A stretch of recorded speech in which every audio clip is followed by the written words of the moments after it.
What up, guys? We're back with the DTC podcast. Today, Mike and I are about to break down probably the coolest thing that we've probably done in our careers, designing trade show booths. Oh, You've done a couple of those, right? I have done a couple of those, yeah. In fact, Yeah, yours are something to be rivaled. Mine were Cuisinarts. I don't know what that means. you remember when we were talking about people stealing my labels? Yeah. Yo, people stole my trade shows, like design concepts, left and right. I remember being in Olympia, Yeah. right? And I don't know if you remember this, but we brought all this product, and I think we sold like, let's say $150,000 worth of product, and we had all this extra product left over. Okay. But it cost us so much to ship the product there that like the margin would be nothing for us to ship it back to our warehouse. Okay. So like, screw it, we're just gonna give it away for free.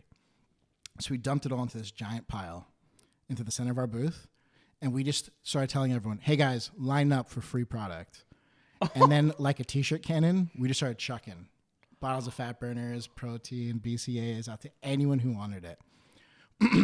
I cannot tell you how funny it was when out of the corner of my eye, about 20 minutes in, I see Muscle Farm over there and their booth doing the exact same thing. Oh my but with God. like the 10 cases that they had left, right? But we had, it's got to be 1,000 people. A mob was in front of us. Holy crap. Waiting to get the free product. And every single show I go to now, guess what every single supplement company has? A DJ.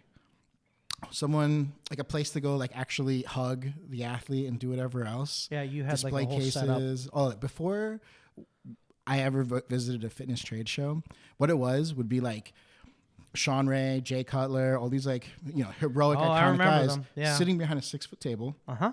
with this stack of their photos, Signing them. getting up, shaking hands with someone, signing it, handing it off, and that was it. I remember bringing a DJ, doing like hidden rooms. People were pumped about that, by the hidden way. rooms and side rooms. It's like you had to go through the maze of my booth before you could get to the athletes. And then while you were going through it, it was like a roller coaster ride. You remember like the roller coasters, like the Batman at Six Flags? You'd like, chick, chick, chick, get up and like, Gotham City fact. Chick, chick, chick, chick. The first Robin did this. Chick, chick, chick, right? And then you have all that fact. And you get to the top, and then it's like the ride starts. And so I remember just thinking, trade shows are so boring. And we got to disrupt it. We got to do something different. Yeah. And as a graphic designer, getting to do like 50 booth, like, you know how like one booth is a 10 by 10? Yeah. But doing 50 of them combined, I call it a super booth, right? Yeah, that's more than a super booth. That's like a city. It was probably one of the highlights of my career as a graphic designer. 30-foot banners, Oh, dude, that thing walls was with different insane. shapes, custom cutouts. And I mean, You they guys had they like a epic. 4-mile line. Yeah, yeah. People remember- were waiting overnight to see your booth. I remember the first time we went to a show, it was only like 11 booths. So I had the 10 booth, like actual thing, and the 11 booth was our storage. People couldn't even believe I bought a booth to storage, so we didn't have to walk. Yeah, because it was like, You'd have to walk to the other side of the expo floor, and your storage would be against the wall. Right? yeah, it sucked. And it I would be remember that. impossible to get to the stuff, the shirts or anything else. But I feel like designers don't get those opportunities as often as they should. And when they do, they're like, here's a pull-up banner, here's a table cover, or here's like a step and repeat. Yep. And they don't really take advantage of that space. Yep. But I could tell you from firsthand experience, when the consumers pay $200 to get to one of those shows, and they go to a brand and like they've been waiting for hours because they want to see one of these athletes or whatever, if they don't get to take a photo with them, if they don't get a free T-shirt to like be your walking billboard, you're just wasting Oh space my God. and time. You just completely wasted all your time. Right? Yeah. It was like, what was the point of doing that? But I mean, that dude's going to go back to his gym in his local town and wear that T-shirt every single night. we got to talk about what designers can do to help clients with activations, right? When it comes to getting to the booth, how are you collecting the person's like email address, their name, their phone number, making sure that they follow. I mean, there's this great concept called the QR code. Yeah, I was just going to say that. Well, talk about it.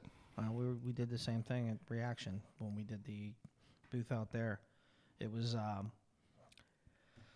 Oh my God. Pretty much anything that they did required them to scan the code. But back then it was a little difficult because now it's like built into the camera on the phone. Right. You know what I mean? So Back then you had to have like a QR app. yeah, you right? had to have the Yeah. app. But so I remember building pop-up banners that like you had to have a banner to explain what to do. You know what I Step mean? one, Like, open your phone. oh, Step two, yeah, download like this go to app the from App Store, and you had to figure it out for Google Play and also the Apple App Store. You know what I mean? So but it was good. I mean, we pulled a few thousand email addresses from that, which was I'm sure was peanuts compared to the Shreds booth. That probably pulled. How many people are on the planet Earth? Was it 8 billion now? Yeah, something I like think that. you guys were slightly under that, right? I think we were at like 100 million or something. Holy crap! Really? Yeah. Yeah, I mean, email marketing was very expensive. Yeah, I'd imagine.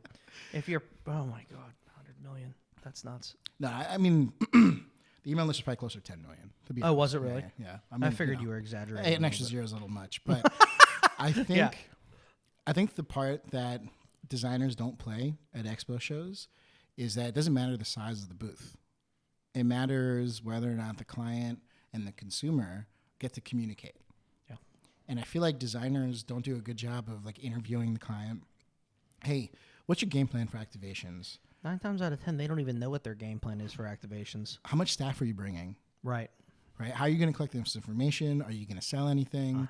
Do you need Wi-Fi? Do you need water service? Do you need trash cans? Do you need padded flooring? Oh my God, padded flooring. How important is it? Well, I never needed padded flooring. What'd you say? I never needed it, so I don't know how important it is. Well, you're a beast. But if you're standing in a super booth of 50 booths and your staff, you got to remember, I would bring 100 people to an expo. Oh, man. The whole company would go. It'd be our company trip for the year. And so, I mean, you're standing all day long for multiple days. Yeah. You got to go for the max 2-inch padded floor. Oh, yeah. It's better on the knees, the feet, and everything. You're just fatigued. I tell every brand owner that if you have a 10 by 10, invest in your team that are standing all day. You don't want them to be miserable and in pain, talking to potential consumers and customers. That's smart. And all of that. Pay the $500, $1,000 to get the padded flooring. I promise you, it'll come back in the lifetime value of the customer. Oh, really? Yeah.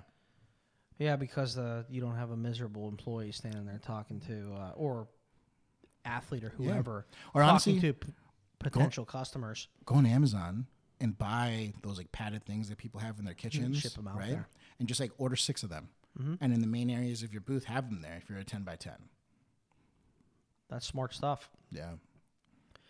We did a 20 by 20 the one year, not 6 city blocks like you guys had, but it worked out pretty good. I mean, they did.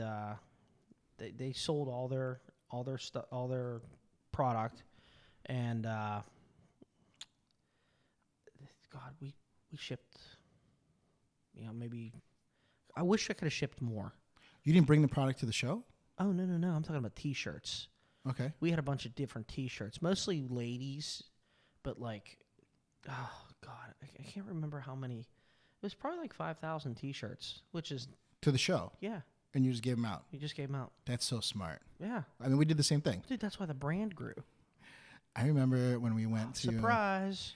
We went to an expo in the UK, and I was like, "Yeah, guys, just stack all the shirts in the middle of the booth, and everyone right now before the show starts, just do a flying dive into the stack of shirts." There's a picture of me going full Superman into this pile of shirts. Oh, really? I've never seen that picture. It was a phenomenal experience, man. Good times. Holy cow. And people, if you have to choose what booth to wait on, you're going to the one that gets the free shirt, no matter what, right? Yeah. No matter what. Free anything. God, I remember going to those. I remember going to the Arnold Classic, and this was back when I worked for SciFit. So we had a little. Remember back then it was like 10 by 10. It was like we had 50 T-shirts we brought with us, and we were like tossing them into the crowd. My God, I thought these people were going to murder each other for a free T-shirt. Free T-shirt was insane. I mean, you got to remember, Columbus, Ohio doesn't really have much to do with it. Right? So when the show comes around, it's a big deal. There. Yeah, but I remember the first time I went to that show, and I saw everyone sitting behind 6-foot tables. I was like, this can't be what it is. but no one had more than a 20 by 10. Not even the big brands back then. I mean, now you go to a show, yeah. Ultimate Nutrition has like That's a 30 booth thing. I remember when I was like, whoa, they got a 30-foot booth. Yeah. Like, it was like, holy cow. Game changing. Yeah. Then you guys hit the ground with a freaking city block, and we were like, You're welcome, Bang Energy.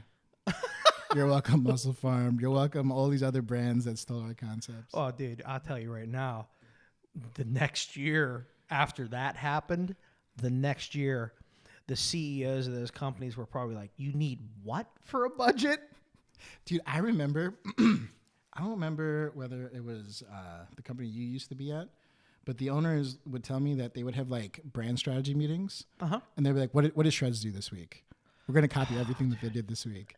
It was ridiculous, dude. It was every single Monday morning. I would be in there talking to my team, and I'd be like, okay, guys, this is what we got this week. Spike the brakes. Hold on. The boss is here. We have to figure out now what Shreds did, because that's all he stared at Sunday night on the couch on Instagram. Which, by the way, you couldn't, because all he wanted to do is get Instagram models to get more followers for us, but you guys literally owned every one. You ready for some of my secret sauce I probably never told you? Yeah, please. So I went to your boss's Instagram, and every single person he followed, I offered them $5 to post pictures of Shreds every weekend. Dude, stop. Every weekend. I remember one weekend I think it was like 30 people to post. $5. $5. Oh my God. Right? And I remember that Monday he called me. He's like, yo, man, I don't understand it. Why are you guys everywhere? I'm like, yo, I'll be happy to do this. And I just need you to do one thing for me.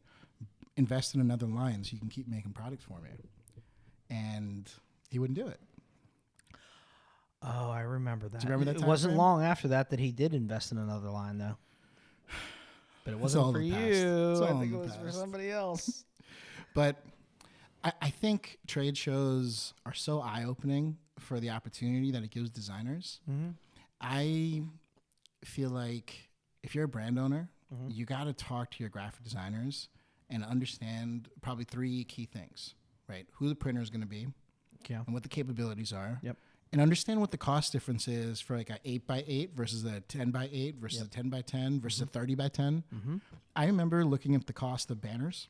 The back wall was the same price as me doing a full 30-foot banner from the ceiling to the ground. Wild, right? Really? Yeah. Because ceiling to ground is just fabric getting printed, and it's that 10-foot wide roll printer anyway. And I'm not paying for a wall to hang it on. I'm just paying someone to go up in the rafters and hook 2 hooks. Oh, and they just hang. Building a wall, having someone put it up, stretching it, doing all this stuff. So you're talking like, how high was the ceiling? 30 feet? 30 feet. So 30 foot high by 10 foot wide, and you would hang. And I would print front and back. And people could see it from any direction that they wanted. And no one had ever done that before at a trade show. But I went and I did all the research, right? What's the price difference for this? What's the price difference for that? Yeah. There's this thing called I&D, install and dismantle. Yeah. And understanding how the union fees work and getting an understanding of what it takes to get your booth brought to the spot where your booth is. Yeah. Picking the right booth location. Knowing that if you're in this corner, what can you do with like the vertical space that's above you? Correct. I remember they were pitching us this 2-foot by 10-foot circle ring that we would print, and it would like be up top, and it would like keep swinging. Oh yeah, I know this. I've done like, plenty of this. This is cool and all, but like this isn't like wow factor. No, it's what is it? 10 feet off the ground. Yeah. Soon as you're 30 feet back in the area, you don't see it anymore anyway. You have to be almost up on top of it. I remember 50 by 60, 5 by 6 booth, 30 booths, right? I remember we're like, I gotta have our main athlete on a 50-foot by 30-foot wall that we put up. It was just 5 or 6 of those banners. So what'd you do? You did the art, so you split it up. Yeah, and I perfectly cut it with the printer. And we made sure that no matter where you were in the show, we got the center booth. And no matter where you were on the floor, gigantic convention floor, remember. you would see him with his arms like this, like the Jordan pose where he has 2 basketballs. Yeah. But it was just him flexing. I remember that year very well. Were you there? Yes. I remember because a good friend of ours was there too, and he kept sending me pictures from everywhere. I was not there. Oh, okay. The company You was felt there. like you were there. Yeah, I felt like I was there because Yeah. every 10 minutes I was getting my phone would be like, there's another picture of the Shreds booth from a different angle, 60,000, that's a mile away. Yeah, good job, guys. That's pretty much how that went. So, great job. You totally changed the game on that one. I remember we were the first ones to do glass walls, like an Apple store, in our booth. Yeah, I remember seeing pictures of that, and I was like, wow, that had to cost a lot of money. It actually wasn't that bad, man. Really? Yeah, it was acrylic. Plexiglass. Okay. And then we just acrylic the logo. Really? Yeah. At the end of the day, you got to do the research, right? I remember those banners. Yeah. They were saying that they wanted $3,000 for the pole. Mm-hmm. And I'm like, for the pole, $3,000? I was like, I just go to Home Depot, get some plumbing pipe. Yep. And just hook 2 things on and put it up. $30. Yeah. For the pipe from $3,000. And if you spend the time as like the booth designer to figure out all those different aspects, I mean, you're going to kill it for your clients. Uh-huh. And people remember, I mean, and for as far as I know, people still talk about those booths to date. Oh, yeah. Right? Well, I mean, I don't think anyone's ever done anything like that again. But, like, you know, ever since the pandemic, now booths are like a freaking school desk from high school now again. So, yeah. well, I know that the Arnold last year I heard it was pretty dead. Really? Yeah, that's what I heard. I wasn't there. Man. Let me ask you a question. If you were a graphic designer and you were going to do a 10 by 10 booth at one of these shows, pitching graphic design services, what would you do? 10 by 10 booth? 10 by 10. Is it an end cap or is it like in between? In between. You only have one side where you're seeing people and you have your 3 sides. Depends on what you're allowed to do. You can do anything you want. Money's no object. What would you do? Right now, Yeah. after seeing what you did, Yeah. first of all, I'd see if I could do the ceiling thing. What would be on it? It depends on what I'm selling. Graphic design. Oh, I'm selling my services? Yeah, you're selling Mike. Oh, jeez. Wow, dude, you hit me with that. I'd probably... It's like 20 QR codes. Is what I would put on a 30-foot banner.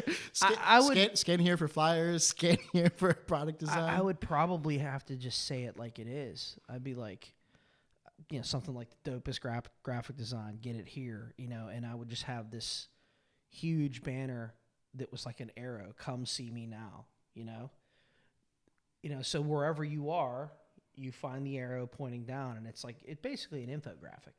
Okay. So it shows where to come, you know, like come see me now for, you know, whatever my call to action might be at the time. But like if I want you to sign up for, you know, email alerts, or if I want you to get an instant quote on, you know, whatever it is that you'd like for your business, you know, whether you're making packaging or whatever, you know, I haven't had time to think through what I'd even bring there, you know. But Yeah. I would definitely have some kind of QR code thing right now since it's so easy. But yeah, probably something like that.